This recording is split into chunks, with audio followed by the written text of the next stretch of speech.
భగవంతుడు ఎందుకు బాధ పెడుతూ ఉంటాడు అంటే దానికి ప్రధానమైనటువంటి కారణము ఒక్కటి ఉంటుంది.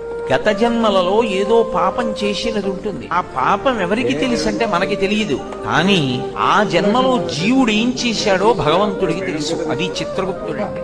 ఆయన వ్రాసి పెట్టుకుంటాడు, దాన్ని అనుభవంలోకి తీసుకొస్తాడు. చేసిన పాపం కష్టం రూపంలో పోవాలి. వీడు కూడా బాధపడ్డాడు అనుకోండి, ఆ బాధ రూపంలో చేసిన పాపం పోతుంది. ఎప్పుడో ఎవరినో అనరాని మాట ఏదో అన్నాడు, వాళ్ళు చాలా బాధపడ్డారు 2 గంటలు. వాళ్ళు బాధపడ్డారు కదూ, ఆ బాధపడినట్టే ఇప్పుడు కూడా నిన్ను ఎవరో ఒకళ్ళు ఏదో అనరాని మాట అంటారు, నువ్వు 2 గంటలు బాధ.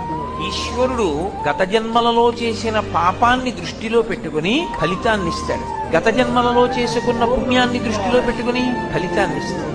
అలా ఇస్తాడా అండి? ఎగ్జిట్ ఇట్లుండదు, ఇక్కడ నుంచి ఎక్కాలి, ఇదేంది.